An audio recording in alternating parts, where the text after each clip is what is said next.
안녕하세요, 여러분. 오늘 저와 함께 해주셔서 감사합니다. 상담실에서 20년 넘게 많은 분들을 만나면서 저는 하나의 확실한 진실을 깨달았습니다. 좋은 말 한마디가 사람을 살린다는 말 많이 들어보셨죠? 하지만 정말 그럴까요?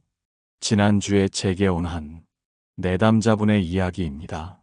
직장에서 매일 상사로부터 수고했어, 잘했어라는 말을 듣는데도 왜 이렇게 마음이 공허한지 모르겠다고 하시더라고요. 이것이 무엇인지, 그리고 왜 가벼운 칭찬보다 더 강력한 힘을 가지는지 실제 상담 사례와 심리학 연구를 통해 함께 알아보겠습니다. 구독, 좋아요 눌러주세요. 시작합니다. 먼저 우리가 흔히 하는 칭찬들을 생각해 봅시다. 잘했어, 대단해, 최고야, 예쁘다, 멋있어. 이런 말들이 나쁘다는 게 아닙니다. 분명히 기분 좋게 만들어주죠. 하지만 문제가 있어요. 하버드 대학교의 캐롤 드웨 교수의 연구를 보면 막연한 칭찬은 오히려 사람을 의존적으로 만들 수 있다고 합니다. 특히 넌 똑똑해와 같은 능력 중심의 칭찬은 실패를 두려워하게 만들어서 도전 정신을 약화시킨다는 연구 결과가 있어요. 더 중요한 건 이런 칭찬들은 대부분 표면적이라는 점입니다. 생각해 보세요. 잘했어라는 말을 들었을 때 정확히 내가 무엇을 잘했는지 알 수 있나요? 그 사람이 나의 어떤 부분을 보고 그렇게 말하는 건지 이해할 수 있나요? 여기서 핵심은 구체성과 진정성의 부재입니다. 스탠포드 대학교의 클리프 나스 교수는 그의 연구에서 인간은 본능적으로 진짜와 가짜를 구분한다고 말했습니다. 아무리 좋은 말이라도 그 안에 진심이 담겨 있지 않으면 우리의 무의식은 이를 감지합니다. 그래서 때로는 100번이 잘했어보다 단 한 번의 진정한 이해가 더 큰 힘을 발휘하는 거예요. 실제 사례를 들려드릴게요. 개인정보는 모두 변경했습니다. 성철 가명 씨는 63세로 대기업에서 부장까지 지낸 후 최근 명예퇴직을 하신 분이었어요. 35년간 회사에서 인정받는 직장인으로 살아오셨고 주변에서는 성공한 인생이다, 부럽다, 잘 살았다는 말을 자주 들으시던 분이셨습니다. 그런데 은퇴 후 6개월이 지나면서 깊은 우울감과 공허함을 느끼며 상담실을 찾으셨어요. 선생님, 사람들은 모두 제가 성공했다고 하는데 왜 이렇게 허전하고 의미가 없는 것 같을까요? 아내도 당신 덕분에 잘 살았다고 하는데 뭔가 잘못된 것 같아요. 성철 씨는 35년간 매일 아침 7시에 집을 나서서 밤 9시에 들어오는 삶을 살아오셨어요. 주말에도 골프나 회사, 사람들과의 모임으로 바빴죠. 그런데 갑자기 모든 것이 사라지니까 자신이 누구인지, 무엇을 위해 살아왔는지 모르겠다고 하셨어요. 회사에서는 저를 성실하다, 책임감 있다, 믿을 만하다고 평가해 주었어요. 집에서도 가장 역할을 잘했다는 말을 들었고요. 그런데 정작 제가 무엇을 원하는지, 제가 진짜 누구인지는 한 번도 생각해 본 적이 없는 것 같아요. 몇 차례 세션을 진행하면서 성철 씨의 진짜 이야기가 나오기 시작했어요.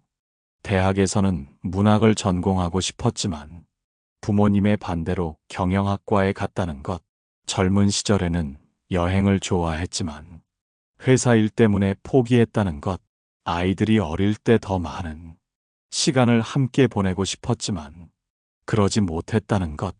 그러던 어느 세션에서 저는 이렇게 말씀드렸어요. 성철 씨, 지금까지 이야기를 들어보니 한 가지 마음이 듭니다. 35년이라는 긴 세월 동안 성철 씨는 정말 많은 것들을 뒤로 미루며 살아오셨구나 하는 생각이에요.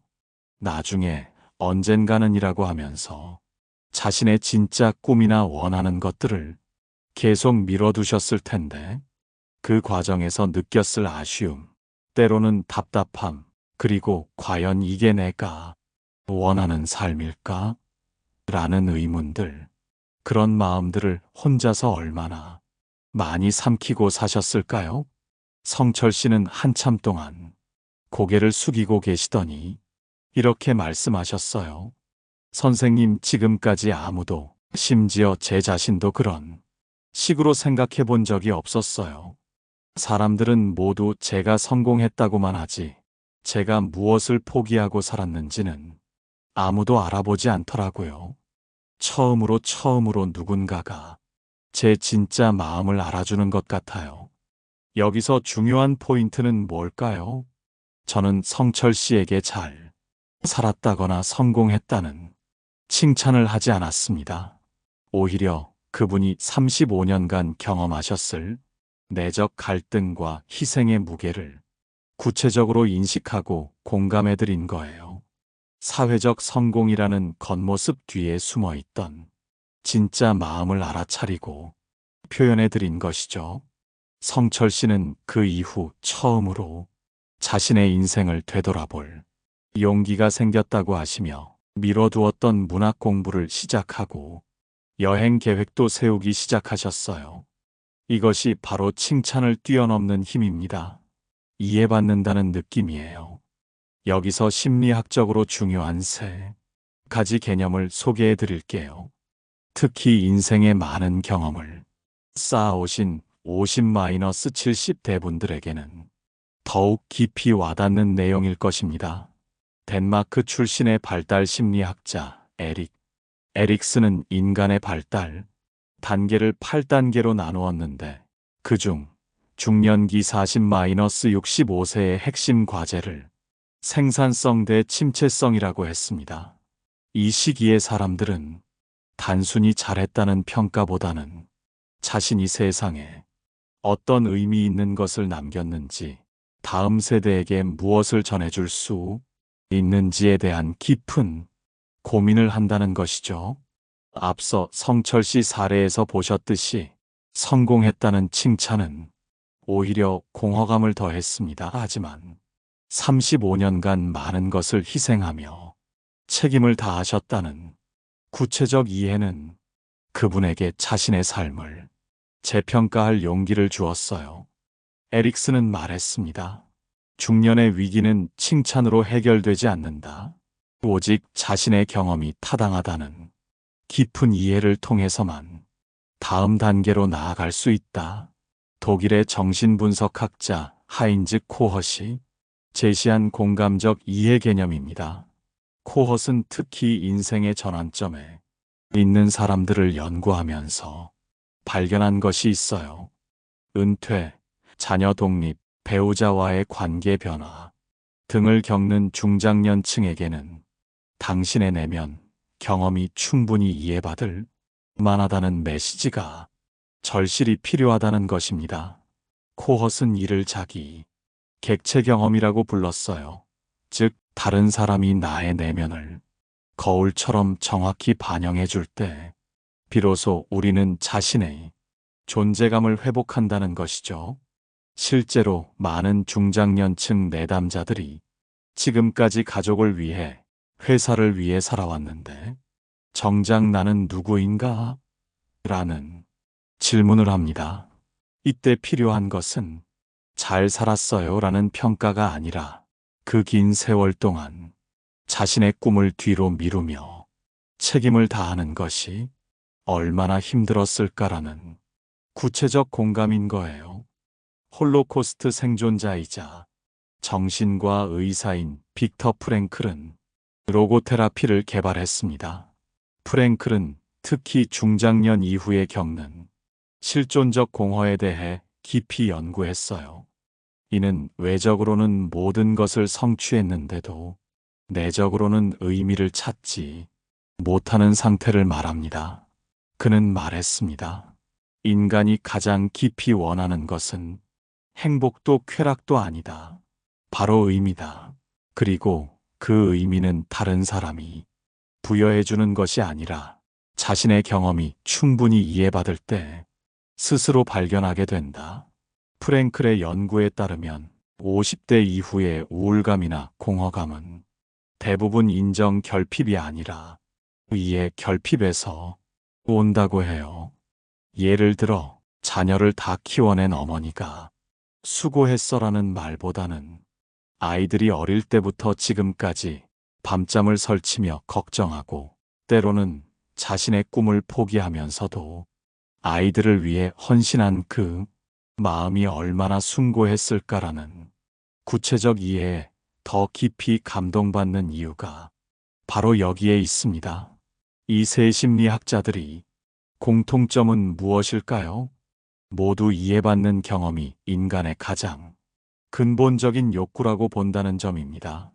특히 인생의 많은 경험을 쌓아오신 분들에게는 단순한 칭찬보다 깊은 이해가 훨씬 큰 힘이 된다는 것이죠. 실제로 미국 매튜 리버만 교수의 뇌과학 연구를 보면 누군가로부터 이해받을 때 활성화되는 뇌 영역과 신체적 고통이 완화될 때 활성화되는 영역이 겹친다고 합니다. 즉, 이해받는 것은 말 그대로 치유가 되는 거예요. 반면 단순한 칭찬은 주로 보상 회로를 자극합니다. 일시적인 기분 좋음은 주지만 깊은 치유나 성장으로는 이어지지 않아요. 두 번째 사례를 말씀드릴게요. 정순가명 씨는 62세 전업주부였습니다. 30년 넘게 가정에 헌신하며 두 자녀를 훌륭하게 키워내신 분이에요.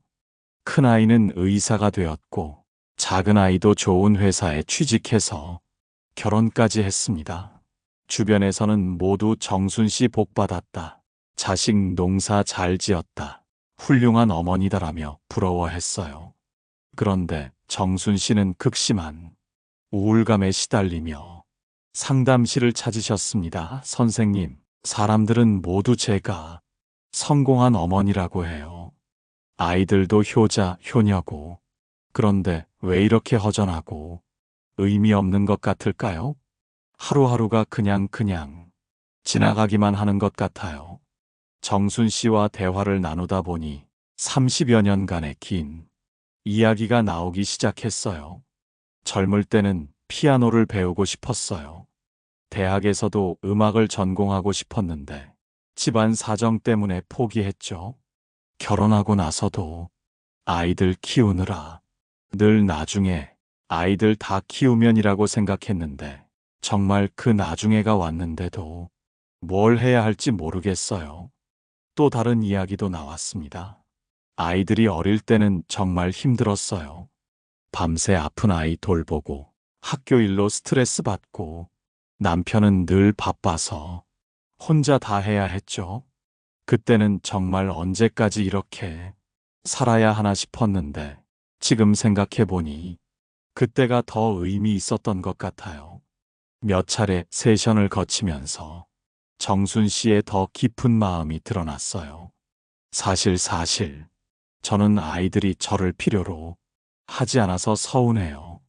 그동안 저 없으면 안 된다고 생각했는데 이제는 명절에나 얼굴 보고 제가 정말 필요 없는 사람이 된 것 같아요.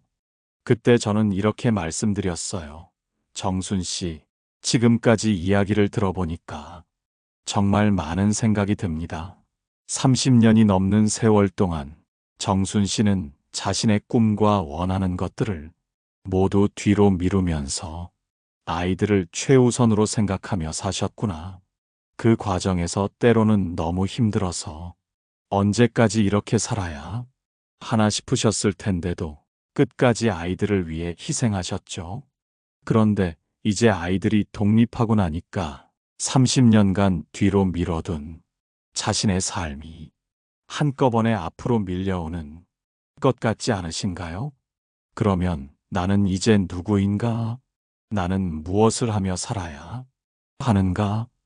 라는 질문들이 갑자기 현실이 되어버린 거죠.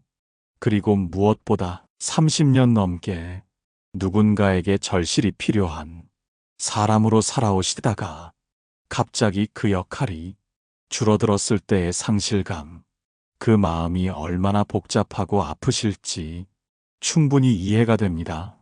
정순 씨는 한참 동안 눈물을 흘리셨습니다. 그리고는 이렇게 말씀하셨어요. 선생님, 지금까지 아무도 이렇게 제 마음을 정확히 말해준 사람이 없었어요. 사람들은 모두 이제 편하게 살면 되잖아. 자식들 잘 됐으니 좋은 거 아니야 라고만 하더라고요. 하지만 저는 제가 누구인지, 이제 무엇을 해야 하는지 정말 모르겠었거든요. 여기서도 마찬가지입니다. 저는 정순 씨에게 훌륭한 어머니다라는 칭찬을 하지 않았어요. 대신 그분이 30년간 경험하셨을 복잡한 감정들, 희생의 과정, 그리고 현재의 혼란스러운 마음을 구체적으로 이해하고 표현해 드린 것이죠. 정순 씨는 그 이후 천천히 자신만의 새로운 정체성을 찾아가기 시작하셨어요. 젊을 때 꿈꿨던 피아노를 다시 배우기 시작하시고 비슷한 상황의 다른 어머니들과 소모임도 만드셨습니다. 이것이 바로 이해의 힘입니다. 상대방의 복잡하고 어려운 감정들을 있는 그대로 인정하고 공감할 때 그 사람은 비로소 다음 단계로 나아갈 용기를 얻게 되는 거예요. 그렇다면 칭찬 100번보다 강력한 이것의 정체는 무엇일까요? 바로 구체적 이해와 깊은 감사입니다. 첫 번째, 구체적 이해란 무엇인가요? 단순히 이해해요라고 말하는 것이 아닙니다. 상대방의 경험을 구체적으로 파악하고 그 사람이 어떤 마음으로 어떤 상황에서 무엇을 느꼈을지 정확히 인식하는 것입니다. 특히 인생의 많은 경험을 쌓아오신 50-70 대분들에게는 더욱 구체적이고 깊이 있는 이해가 필요해요. 왜냐하면 그분들의 경험 속에는 젊은 세대가 쉽게 알 수 없는 복잡하고 깊은 감정들이 담겨 있기 때문입니다.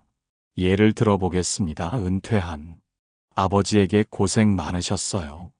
라는 말 대신 30년 넘게 매일 아침 일찍 일어나서 가족을 위해 일터로 향하시면서 때로는 하기 싫은 일도 참고 견뎌내야 했을 텐데 그 과정에서 자신의 꿈이나 하고 싶은 일들을 미뤄두고 가족의 생계를 책임진다는 무거운 짐을 혼자서 감당하셨을 그 마음이 얼마나 힘드셨을까요?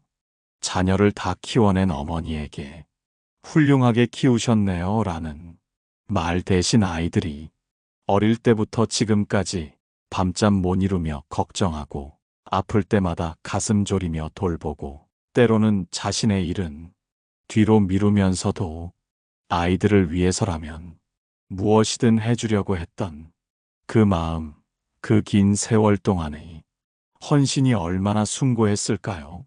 질병을 앓고 있는 분에게 힘내세요 라는 말 대신 매일 아침 눈 뜰 때마다 오늘은 좀 나을까? 하는 희망과 함께 또 다른 한편으로는 언제까지 이렇게 살아야 하나라는 불안함도 함께 드실 텐데 그런 복잡한 마음으로 하루하루를 견뎌내는 것이 얼마나 힘드실지 충분히 이해됩니다. 두 번째, 깊은 감사란 무엇인가요? 이것은 상대방의 존재 자체, 그 사람이 살아온 과정 전체에 대한 감사입니다. 특별한 성취나 결과에 대한 감사가 아니라 그 사람이 지금까지 살아온 방식 자체에 대한 인정과 고마움을 표현하는 것이에요. 프란체스카 지노 교수의 연구에 따르면 구체적이고 진정성 있는 감사 표현은 칭찬보다 훨씬 강력한 동기부여 효과가 있다고 합니다. 특히 인생 경험이 풍부한 중장년층에게는 더욱 그래요. 오랜 친구에게 고마워라는 말 대신 어려운 시기에 말없이 곁에서 함께 해주시고 제가 힘들 때마다 따뜻한 말 한마디로 위로해 주셨던 그 마음, 그런 우정이 있어서 지금까지 살아올 수 있었던 것 같아요. 정말 감사해요.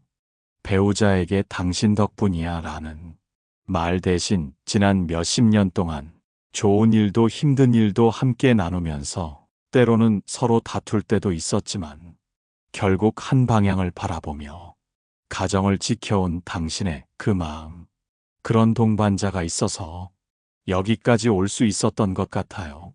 나이든 부모님에게 효도하겠습니다. 라는 말 대신 저희를 키우시느라 젊음을 다 바치시고 지금까지도 자식들 걱정하느라 마음 편할 날이 없으셨을 텐데 그런 부모님의 사랑 덕분에 지금의 제가 있는 것 같아요. 정말 감사드려요. 여기서 중요한 포인트가 있어요. 이런 표현들은 단순한 말의 기술이 아닙니다. 진정으로 상대방의 경험을 이해하려는 마음에서 자연스럽게 나오는 것이어야 해요.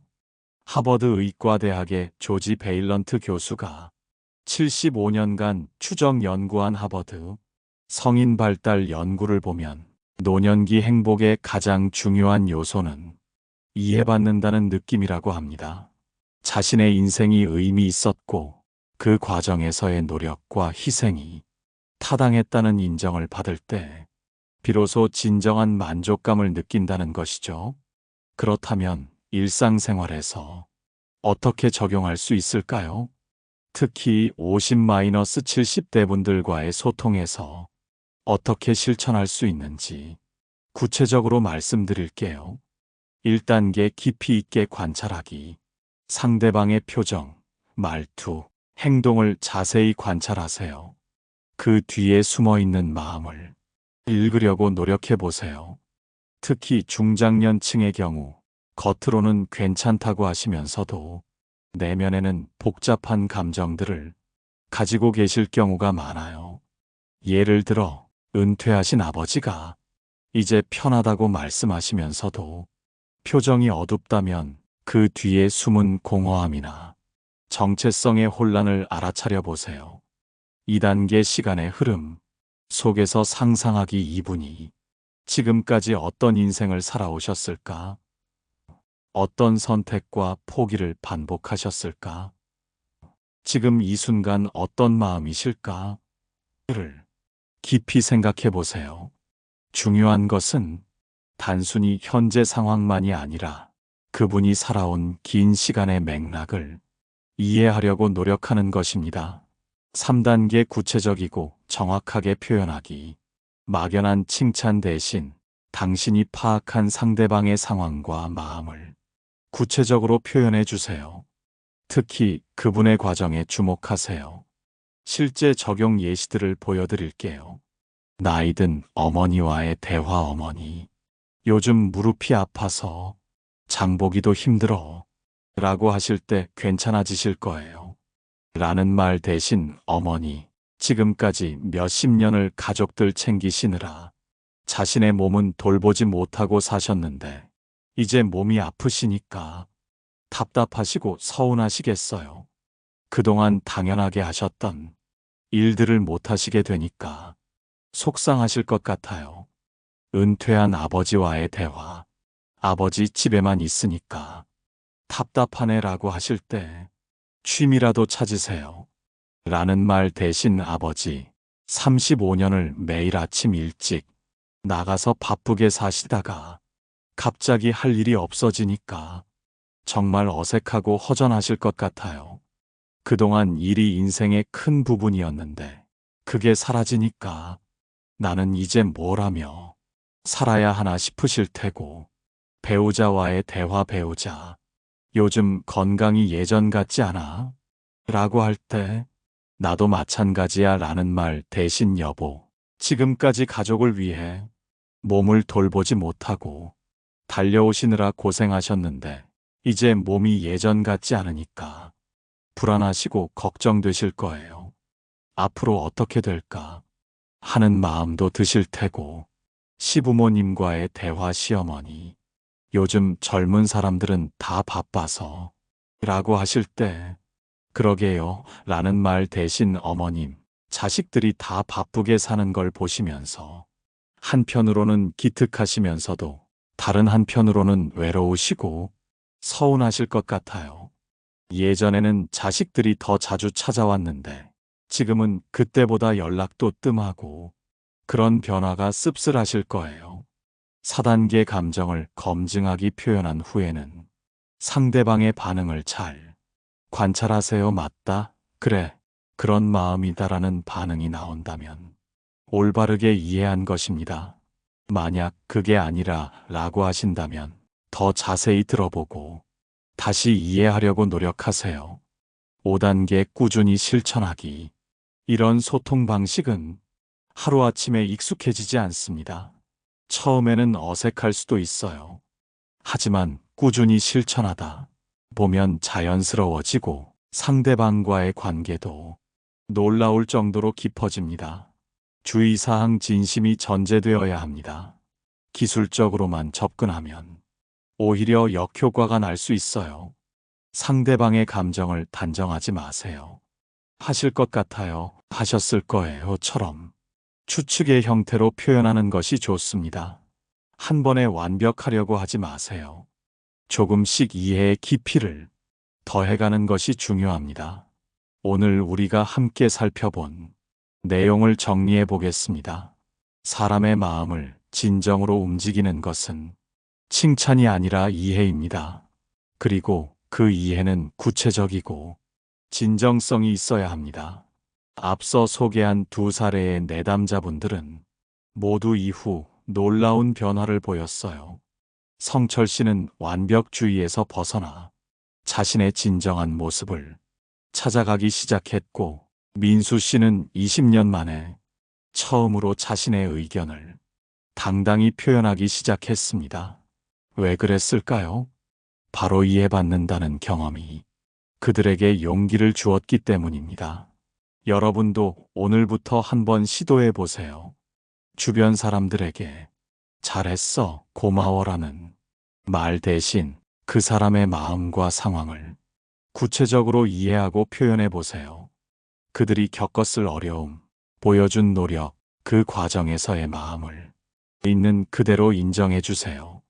분명히 놀라운 변화를 경험하게 될 거예요. 상대방뿐만 아니라 여러분 자신도 더 깊고 의미 있는 관계를 만들어갈 수 있을 것입니다. 마지막으로 한 가지 더 말씀드리고 싶은 것은 이 모든 것의 전제는 진심입니다. 기술이나 방법론으로 접근하면 오히려 역효과가 날 수 있어요. 진정으로 상대방을 이해하고 싶은 마음, 그 사람의 경험에 공감하고 싶은 마음에서 출발해야 합니다.